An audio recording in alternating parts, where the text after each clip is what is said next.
Do you want to start with the quarterbacks? Yeah, we'll start with the offense. Let's go quarterbacks, running backs, pass catchers, and then O-line through the offense first. Okay. Let's start with quarterbacks. I could tell you're very excited. I saw that little shimmy you just did. Very nice. All right. Where do you have the 49ers quarterbacks in the NFC? So I have them sitting right around 7-8. Ooh. 7-8. So kind of right in the middle of the NFC. I have my list of guys I would put ahead. We can say that in a second. Where do you have the 49ers quarterbacks? The exact thing I wrote down was 6-ish.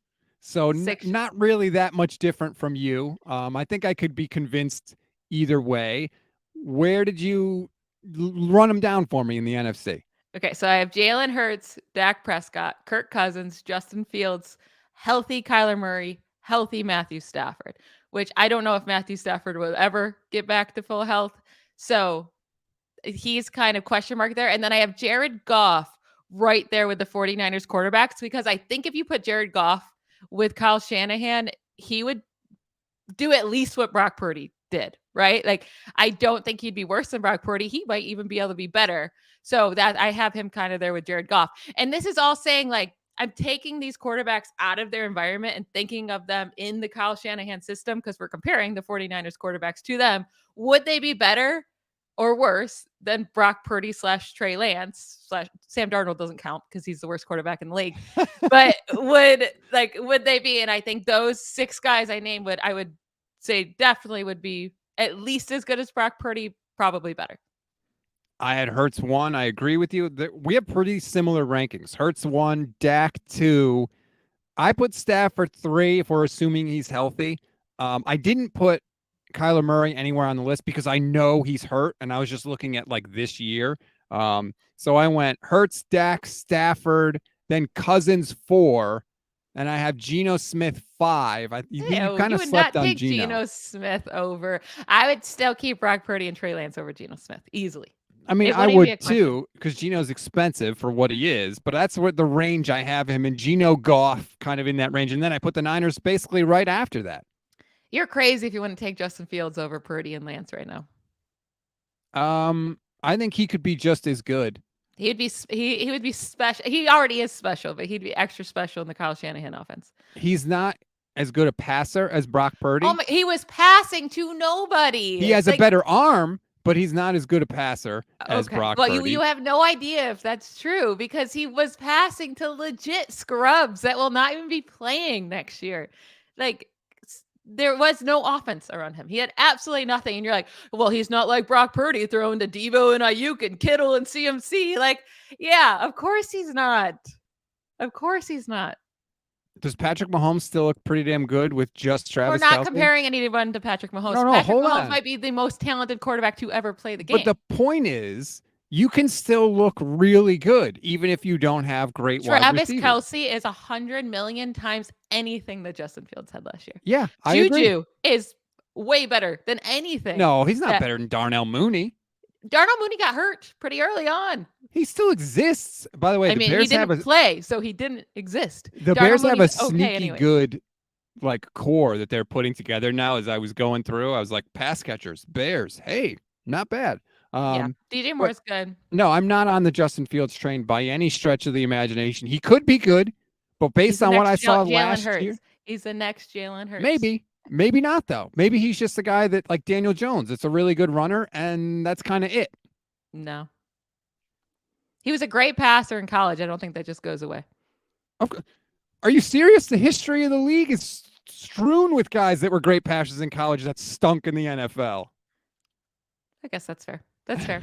But I'm saying, like, I don't think like all of a sudden his accuracy is just gone. I think he just doesn't have any playmakers whatsoever.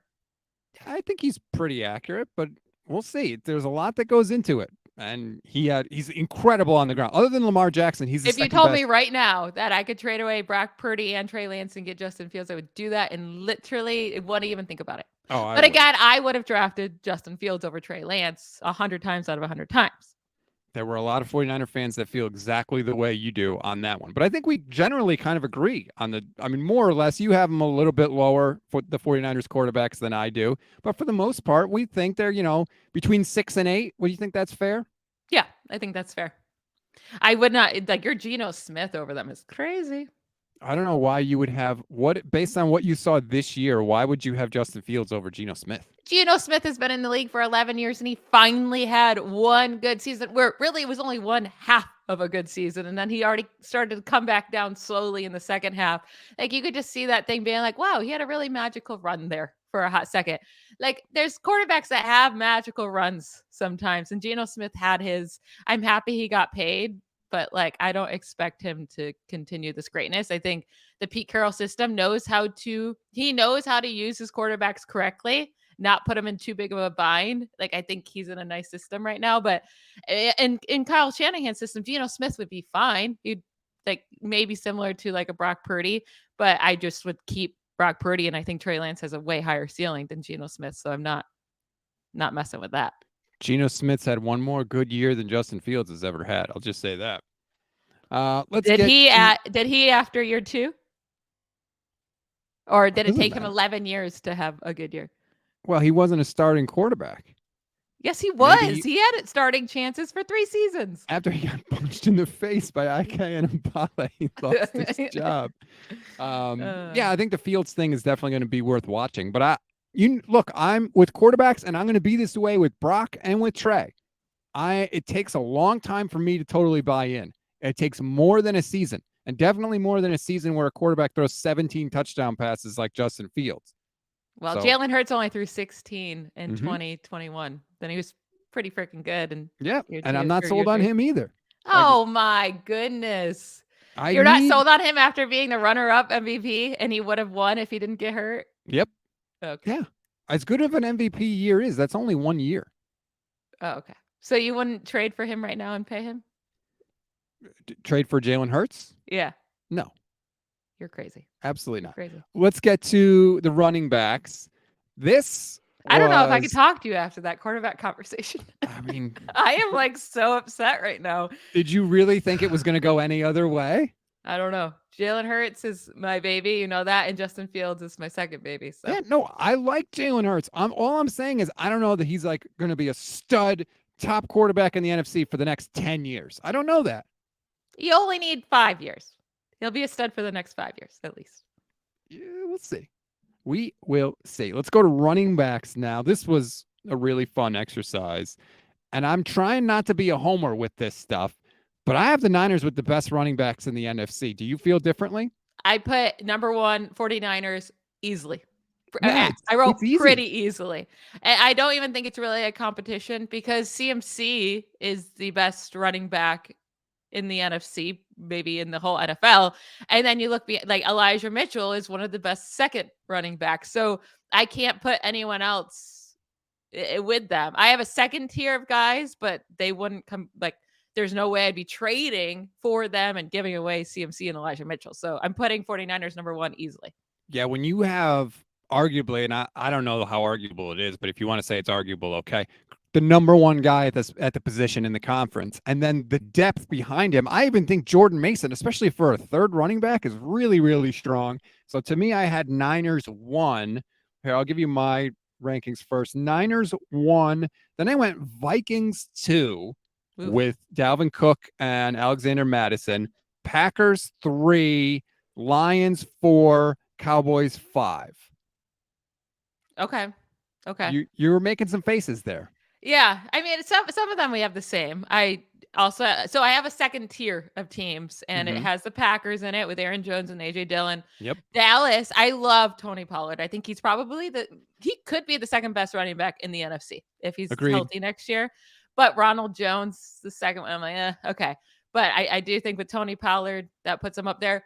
Now with the Saints, it comes down to is Alvin Kamara playing in the NFL anymore? I don't know. If he plays next year and it's Alvin Kamara plus Jamal Williams, now that's a really nice duo. I'll give like they're definitely second tier there. And then Giants, Saquon Barkley is so good, and then you got the speed with Matt Breida, so I would put them up there. I kept off the Lions. Like DeAndre Swift has been a massive disappointment. Then David Montgomery now it's like, they're not. They're good. They're fine. And Dalvin Cook has definitely lost a step, so I put them down a tier as well. Oh man, maybe I'm thinking of Dalvin Cook from a few years ago, Do you know but who's sneaky? They would not be close to the 49ers backfield and not even in that second tier, but maybe the third. Sneaky, I think, is the Bears now with Khalil Herbert and Deonta Foreman. Those are two good running backs. And with Fields being that rushing threat, I think they could have, like, they already had a really good running game this year, but I think they could be dangerous for sure. I'm surprised you don't have the Eagles because I know your love for Rashad Penny. He can't But stay healthy. that's he can't stay healthy. I was all ready to go in on him because I thought you were going to say that. And Boston Scott there is their number two. I Like love that. Kenneth Gainwell too, number two. Yeah, I like him. They okay. don't use him enough as a pass catcher, but he could be really good. He was great as a pass catcher in college, and they just Jalen Hurts doesn't use his running backs that way. To me, the number two running back in this was important. You had to have something behind the starter, like Kenneth Yep. Walker for Seattle. Yep. Yep. Great, I but love Kenneth Walker, but I just put them as kind of good because you have DJ Dallas as number two. Like that's not a, right, and it. like they Yeah. could draft somebody and vault right back up there this year. But right now, we're looking at this right now. Yeah. Sorry to And cut you off there. no, you're good. I put them as kind of good because if Kenneth Walker goes down, you're screwed. If CMC goes down, yeah, that sucks, but you still have Elijah Mitchell for a half of a game until he gets hurt too. Oh, oh man. A Billy Club to Elijah Mitchell. All right. So right now we have the Niners quarterbacks like between 6 and 8 in the NFC, and we have the running backs at number 1. Let's go to the pass catchers now. Okay. Do you want to go first? No, you can go first so I can get the topic bar up. I have them sitting at number two. Number That's two. where I had them. Number 2. Then who's your number one team? My number 1 team, the Eagles. Mm-hmm. When you go AJ Brown, Devontae Smith, and Dallas Goedert, Yep. that's really damn good. And I was debating between the Eagles and the Niners, and what it came down to for me is AJ Brown's worst season is Debo's second best season. It's also just if you think about one guy that can really be a wide receiver, one like play the whole around, like that wide receiver, like true dominant guy. It's AJ Brown over Debo Samuel. Like if you said right now, I'll give you AJ Brown for Debo Samuel. Like yes, yes, I yes. would do Like it. wouldn't even be a consideration. And I personally have Devonta Smith just a little ahead of Brandon Ayuk. Love them both. Think they're super talented, but Smith I think is truly, truly a great wide receiver. So and Dallas Goedert, yeah, isn't as good as George Kittle, but he's still a very good tight end. So I would have Eagles over them. And then even Quez Watkins, he can't catch a ball, but his speed offers more to the offense than Jawan Jennings. And like his speed does open up other guys. It just does. Well, Jawan Jennings is just that little slow guy that, catches some good Your passes Jawan and get Jennings done. disrespect knows no, but you can't mention him without throwing a slight his way. Hopefully they upgrade the wide receiver 3 this year. I mean, I guess they tried with Danny Gray last year and he never got on the field. 66% of Jawan Jennings catches resulted in a first down. Good for But him. apparently that's nothing for you. You're going to poop on him every time we bring his name up. 12 catches. Good job. He had 35 catches, all Oh, right? okay. 23. He has a limited role, but he's good at it. I went Eagles 1, Niners 2, Cowboys 3, and then I went Bears 4. When you Ooh. go DJ Moore, Darnell Mooney, Chase Claypool's your 3, and then you got Cole Kmet at tight end, that's interesting to me. That to me was a lot of fun. I did not put the Bears in my top 5, and they weren't in my runners up either. Okay, what did you have? I agree with you. The Cowboys are 3 since they added Brandon Cooks. I think going 3 out with Lamb, Cooks, and Michael Gallup, that's a really nice And 3. Gallup's a year removed from the ACL too. Yeah. The thing is they don't have a tight end. So they're going to have, but there's a lot of good tight ends in this class. Maybe they use a pick on him. And then also like Tony Pollard can be used like a CMC where he is a really good pass catcher as well. So, and then I put number 4. Listen, I put the Vikings. Justin Jefferson is just the best wide receiver in the league. And then you also have TJ Hawkinson who's a really great tight end as well. Now, the rest of their core is pretty weak, but like when you have those two, they're still going to be top 5 for me. So Justin Jefferson and TJ Hawkinson. And then number 5 was the Buccaneers with Chris Godwin, Mike Evans, Russell Gage. They have some pass catching running backs. And then Kate Otten as a rookie last year showed some stuff. So I have them at 5. The Vikings, if they can get a number two, right now their number two is KJ Osborne, who's a fine player. But if Yeah. he's your number two, I You want don't him as a love it. 3. Yes, if he's your three, then your unit is really strong. If they can get a number two, draft somebody who ends up being good. Like when Thielen was at his peak, then you were like, damn, Justin Jefferson, Thielen. Now you're like really strong. He's clear. I mean, they know they cut him, so I mean they know what he is now. He's just a little older. If they can easily vault to the top of the rankings if they get a strong number two. I feel like we're closer. You thought we were going to argue. I feel like we're pretty united on these. The Bears, though, is pretty crazy to me. I think you're much higher on Darnell Mooney than I am, and Chase Claypool is just pointless. It's hilarious. The Steelers got the 32nd overall pick. 32nd overall pick for Chase Claypool. That is just good job, They get a Steelers. first round pick for Chase Claypool. Well, it was a second round pick, but it's the first pick in the second round, and the Dolphins don't have their first Oh, pick. right, So okay. it's the 32nd overall pick. Yeah, he ain't worth that. That should, but like as a number three, a guy that has some speed, I don't. Ugh. To He me, did like, nothing for them last year. Nothing. oh, but I that's would not put Justin the Fields' fault, though, right? if Michael Thomas is healthy, which he never is, I'd put them ahead of the Bears for sure. Michael Thomas, Chris Olave, so good, and then Rashid Shaheed Mm-hmm. is pretty decent. Jawan Johnson ended up being a decent tight end last year. If you still have Kamara, like that's a nice group of pass catchers, and you can't forget about the Seahawks with DK Metcalf and Tyler Lockett. The And tight Noah ends are Fant. meh. Like, you need Noah Fant. They should have gotten more out of Noah Fant last year, but you're Yeah. right. The receivers are great. The starters, the number two, but like, yeah, the depth wasn't with the other teams in the NFC. How about the Lions with Amon-Ra St. Brown and DJ Chark They and don't have DJ Chark anymore. That's the thing. oh, that's right. I'm I would have sorry. considered them if they still had DJ Chark because Jamison Williams with the speed, and I think Amon-Ra St. Brown is fantastic. They're really missing that third guy because they also don't have TJ Hawkinson now. If they had Hawkinson or DJ Chark still, I would have considered them.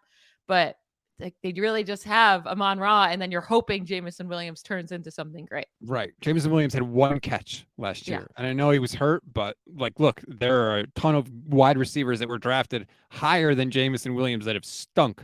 See Davis, Corey from the New York Jets, Cincinnati Bengals. So yeah, it's all hope right now in Detroit. I forgot about Chark. That's my bad. Thanks for correcting me. All right. Do you want to move on to offensive line? Yes. Now this one's a little bit harder because I'm not going to act like I'm like this offensive line enthusiast and I just know all the offensive lines around the league. But I did my research and I made my rankings and well, this is where I think we're going to disagree. So I want you to start first. Where do you have them ranked in the NFC with the among the whole offensive line unit? So I'm so glad you said that because I agree. Like I'm not Brandon Thorne. I'm not Brad Graham. I'm not an offensive line guru. So this is probably my least scientific. But this is the scariest one for me because offensive line is incredibly important. Obviously, they make your whole offense work. And I think you could argue the Niners are down at like 10, 11 in the Okay. NFC. And So that's we actually scary. will agree because I thought you're going to have them high. Because for some reason 49ers fans are like, "Oh, our offensive line was like really good last year." Like, no, the system's really good and it hides all the problems. And so maybe you don't need to spend a lot of money on offensive line because like Shanahan just knows how to work around it. But like three of the pieces, like, I mean, I guess I don't want to put all the stock in PFF, but they graded out absolutely horrendous. So there is something to that, I feel like. And then also like if Jake Brendel or Spencer Burford or Colton McKivitz or like if they were on the 49ers, would another team be picking them up to start? I don't think so. Maybe Aaron Banks because he was a high draft pick. Like they would be like, okay, we'll bring him in. And but would he be like if they were to sign and be like, oh, that's her starter? Like, I don't know if four guys on the 49ers line would be starting for very many other teams. And that's where I'm kind of coming into this. I didn't think that Jake Brendel, I thought Jake Brendel was like, oh, yeah, he'll be back. No problem. Apparently, like, there was a legit market for him. They had to win the bidding. I don't want to call it a bidding war, but like, they had to competition to re sign him. And I didn't think that they would. He played better than I thought he was going to play. Trent Williams is still really, really good. I'm not, He's maybe getting real old, though. yeah, he's getting up there. He never plays a full season. Keep that in mind too. So he's going to miss some time, which is a scary prospect because then I'm looking at like Jalen Moore at left tackle, and that scares the hell out of me. I think Aaron Banks is going to be better. I think Burford's going to be better. Brendel, he was a Pro Bowl alternate. So as long as he can just, continue producing at that level, they're going to be okay. But they're not the elite class in the NFC, not even close. They're not close to Philly. They're not close to, well, most of the other teams in the top five I have are actually in the AFC. I just realized I have Cleveland, Kansas City, Baltimore, New England. Yeah, I Those was are gonna all say AFC teams. 10, 11's a little low for the 10, NFC. 11 in the league. Sorry. I have them in the same group as like 6, 7, 8. 6, 7, 8. That's where I have them around. I would put the Eagles over them for sure. They're Yep. elite. The Falcons have a really nice line. The Yes. Lions, the Packers, if David Bakhtiari, is healthy. And then the Cowboys, if healthy, I think have a much better line than the 49ers overall. I'd put them along the same group as the Buccaneers and the Giants, where they have a really good left tackle or a really good one tackle, right? Tristan Wirfs, Andrew Thomas. And then the rest of their line is like, there's a lot of question marks. But like with the Giants, at least they drafted Evan Neal in the early first round last year. Now, Mm-hmm. didn't have a great rookie season, but he had that talent to go, top 6. So there's like hope that he gets much better. And then they kind of have those middle pieces there as well, just like San Fran. So I would probably put them just a little over them just because they have 2 tackles that are young and can be elite. We already know Andrew Thomas is super, super good. Maybe Evan Neal could be. And then the Buccaneers, Tristan Wirfs, I think is one of the best tackles in the league, right? Like could be put around the same group as Trent Williams, but he's like 10 years younger. So that's nice. And then they still have Ryan Jensen at the moment for center. I think that's better than Jake Brendel. And then they drafted a guy like last year in Luke Gadecki. He wasn't that great, but I think there's hope for him. And then a couple random dudes like the 49ers. So kind of in that group. I'm interested to see what some of the guys the Niners did drafted last year end up doing this year. Like Nick Zakel was the guy supposedly that they really love, that they wanted to take the year to see maybe he could be the center behind Brendel. Jason Poe is a crazy athletic offensive lineman. He's so small, but he's so thick and athletic. Could he be an option at center or guard? I think they're willing to take a look at some of those guys. So there's a chance I think the offensive line could be better than last year, but there's also a chance that, those PFF rankings for the guards end up sticking. And then, then it's a little dicier because let's not pretend like this offensive line was mowing people down for the whole season. They hurt 3 quarterbacks this year. 4 quarterbacks this year. Why do we do that? It's not all on the offensive line, but at the same time, they were not blocking Brock Purdy at all in that game. He was getting mauled. Now, the Eagles have a fantastic front 7, which we'll get to in a second here. So, and they had 70 sacks last year. I get it, but they were not protecting Brock Purdy in the least bit. And it is a reason why he got hurt in that game. Josh Johnson also got knocked out in that game. So it's they weren't being the best at protecting their quarterbacks either. And they're not asked to do all that much. The quarterbacks run out, they get the ball out quickly. They do small stuff. So it's you're not asked to do all that much and you still had 4 quarterbacks get hurt. It's not all on the offensive line, but has to be a little something to that. Yeah, I mean, it's not the offensive line's fault that Josh Johnson's head bounced off the ground. I mean, it is their fault they led a defender to him and let him okay, smash but him to the ground. Sometimes the defender gets to see that's the problem. Everything around the quarterback shouldn't have to be freaking perfect for them to succeed. But was Brock Purdy Brock Purdy had no time. Oh, the Eagles defensive line kicked the ass of the 49ers. It was 5 seconds into the game, but every single pass play he had, which I don't even know what it was, 3. It just felt like they were getting in the backfield so fast. They were there, yeah. Can you figure that out? And then when Josh Johnson got in, the offensive line was garbage. So when you're kind of I get it. The Eagles have a great defensive line, but if you're going to compare yourself to are you a good offensive line or not, you should be able to hold your own against other good teams. Do you want to go to the front 7 now? Let's do it. All right. Let's do it. Where does the 49ers front 7 rank in the NFC? I have them at number 1. And I have them at number 2. I don't even think it's that close. When you have Bosa and Armstead and Hargrave, Warner, Greenlaw, that is amazing for a front 7. not counting anything that Drake Jackson gives you this year, which I think he'll be better. I'm not going to say he's, going to get 15 sacks, but I think there's a legit chance he gets 8 or 9 sacks this year. To me, I had them at number one. Let me guess. You're going with Dallas at number one? No, the Eagles, who had 70 sacks last year. That's who I'm going with, who broke the record for the most sacks in the season. I'm going to go with that team.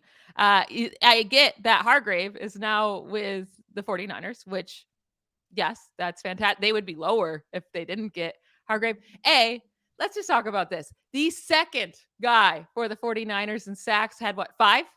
Samson Five Ebukam, sacks? and he's now gone. The Eagles had 4 guys with 11 plus sacks last year, and Hargrave was just one of them. So he's gone. They still have 3 other guys that had 11 plus sacks last year, plus Fletcher Cox, who had 7 sacks. So that's how many guys that had more than just the second guy for the 49ers last year. You have Hassan Reddick, you have Brandon Graham, you have Josh Sweat, you have Fletcher Cox, you have Jordan Davis, who they took early last year and didn't really get to play all that much because Hargrave is so good, and they still have Fletcher Cox. Now he comes in and gets more playing time. They still have Milton Williams. Sorry, my cat is like messing up my desk like crazy. Messing up the flow. And yeah, they lost Hargrave, but they're going to be okay because they bring in Jordan Davis, who's younger and crazy athletic. And then I didn't even bring up Derek Barnett, who is a first round pick as well back in the day, like kind of a disappointment, but they have so many pieces. Now, their linebackers are a little bit questionable. Like I would take the 49ers linebackers over them, but Nakobe Dean, I really liked him coming out of school. He fell in the draft because people were worried if his shoulder was going to be okay. It was fine. So there was no reason for him to fall. He's just going to slot in to the starting line. And then Nicholas Moreau, like they'll be fine there. Their defensive line, I think, I think it's better than the 49ers. Here's what I'll say about the Eagles. They're very long in the tooth. They're counting on some old players. You mentioned Fletcher Cox. Absolutely. I mean, he's a good player, but he's clearly on the decline. You mentioned Brandon Graham. He's what, 35, I think? Is that right? I know he's in his 30s. Well, Hargrave's in his 30s as well. Hargrave is going to be 30. He's already in his 35. 30s. There's a big He's already in his there. 30s. Fletcher Cox, old. So there may be a little bit of a drop off there in Philly. Plus, you mentioned the Hargrave loss, which impacts the rest of the defensive line. Part of the reason those guys were able to get as many sacks as they did is because Hargrave was causing havoc in the middle of that defensive line. If he's not there, let's see some of those older guys have. You don't think Jordan Davis is going to cause havoc? He's going to have 11 sacks? I don't know. But he doesn't really need them because Reddick had 16 and Graham had 11 and Sweat had 11 and Cox had 7 and Milton Williams even had 5, I think, or 4 or 5. Like still better, nearly as good as Samson Ebukam, who is their second best guy. I know I always say his last name wrong. Just let me have it. I think it's the Eagles. I think the Eagles linebackers are so much worse than the 49ers linebackers. Dre Greenlaw and Fred Warner are outstanding. There's nobody on the Eagles that compares just from the linebacker spot. So that was a factor for me as well. Where'd you have the Cowboys? 3. Put them at 3 behind the 49ers. Micah, Leighton Vander Esch, Tank, Anthony Ball. They've got some guys in Dallas. That defense is going to be good because Dallas's defense is good at all levels. Yeah, the 49ers are definitely third there. And then after that, I think there's a pretty massive drop off. I'd probably go like Packers, Commanders, but it's not even close to those 3 teams. Yeah, I really at the beginning of the year, I was way more impressed with the Commanders front 7 than I was by the end of the year. And I kind of surprised. They should have more. Yes. They should be better. Like they have a lot of good pieces. It doesn't really make sense that they don't have higher sack totals or pressure totals. But the Packers also, they have a lot of nice pieces. Now they have a lot of, Devontae Wyatt and Quay Walker. They were rookies last year and they performed pretty well. So if they take that next step forward, they could be really good because Rashawn Gary really has become a really solid defender. We still have Preston Smith and then Kenny Clark and Devondre Campbell, who's a good linebacker. So they have a nice front 7. It just doesn't seem like they have that dominant piece like a Nick Bosa or a Parsons or Hassan Reddick even. So that's why they're just a little bit lower. Yeah, I think that's fair. But I agree with you. Dallas, San Francisco, Philadelphia, a tier above there is a separation there for sure. Yep. Yep. All Yep. right, let's go to the secondary now. And oh boy, this is dicey. Um, this scared me a little bit. Where do you have the 49ers secondary in the NFC? So I have at least 7 teams ahead of them for sure. And then I Oof. have 2 teams that are close in the same tier as them. So Who you have? around 8 to 10. Okay, run down the list for me. Okay, it goes Eagles, but this is not exactly in order, but Eagles, Packers, Cowboys, Saints, Buccaneers, Panthers, Falcons. I take all those groups over the 49ers. I think it's close with the Seahawks. I, it's close with the Seahawks.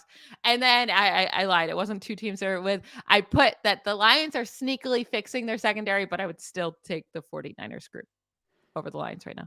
This is really like when you really sit down and compare to the rest of the conference, you're like, they're way behind. Like yes, Mooney Ward is awesome, but after that, I feel like it's a bunch of guys that Niner fans probably rate a little higher than they actually are. Like, yeah, I know Talanoa Hufanga was first team All Pro.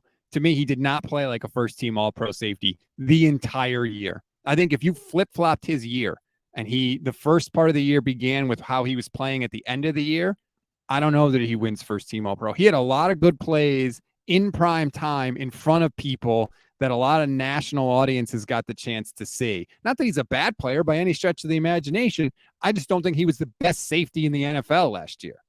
And then, you have Tashawn Gibson, who had a lot of interceptions last year, but it's not necessarily anything he was doing. And he's also getting extremely old as well.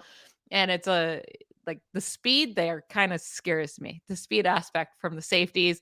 And then, like you said, it's Ward and then a bunch of guys that you're hopeful for. It's just a bunch of guys are like, please don't ruin this for me. like whenever you see them being targeted, you're like, oh God, like just come on. And when they do make a good play, you're like, wow, like good job. You're pleasantly surprised. That's never really a good place to be in. So yeah, that's a little bit worrisome to me. But because their front 7 is so good, Mm-hmm. they're able to get away a lot more. Like they don't need that, they don't need this like stacked secondary because their front 7's able to get pressure so fast. It definitely helps out the secondary a lot. There's a couple reasons to be optimistic this year. One, you're hoping that a lot of the players in the secondary are young, right? Lenore is very young. Talanoa Hufanga is like 23 years old. He's very young. Maybe you're hoping to get Samuel Womack can take a step forward. Isaiah Oliver was a second round pick a few years ago. He's the new nickel corner. Hopefully he can take a step forward.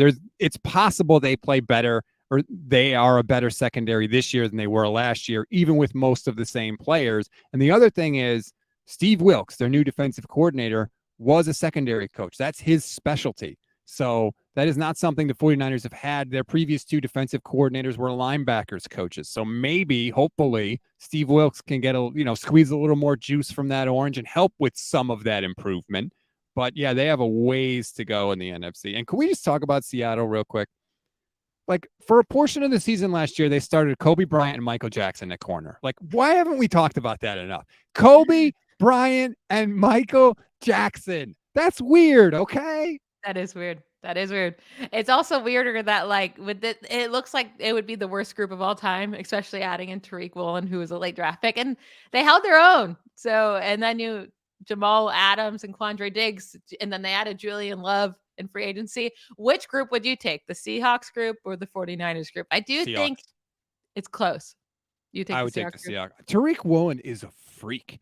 He's like 6'5" and he runs like a 4.3, 4. Like he's like a fast Richard Sherman, which is kind of terrifying.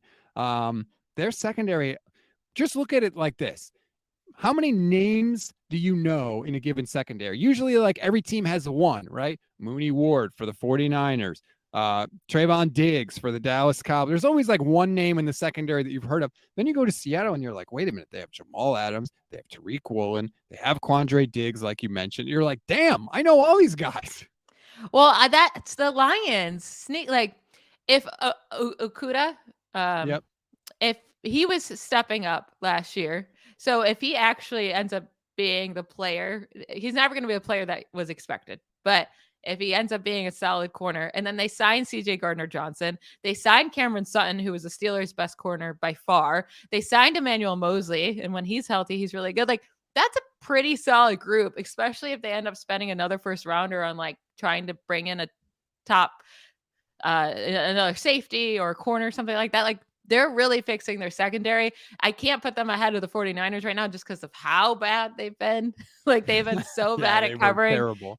the pass that I'm not willing to be like, oh, like, yeah, this group, just because they added some guys, are better. But it's looking, they're really looking to fix it right now. And with how good their offense can be, we like don't want them to fix their defense, because like that's becomes scary. Dallas has upgraded their secondary too, adding Yep. Stephon Gilmore to go with Trayvon Diggs. Dallas's defense is really, really complete. And to kind of zoom out here, what this kind of exercise has taught me is that there is no complete team in the NFC. Every team in the NFC has at least one kind of weakness, but fortunately for the Eagles, it's at running back, and that's the least important unit in this And, whole thing. and everyone pretty much is like, oh, like Bijan Robinson to the Eagles because they have 2 first-round picks, so they could Right. afford to do that. If they get Bijan Robinson, just give them the championship. Just give them the ring.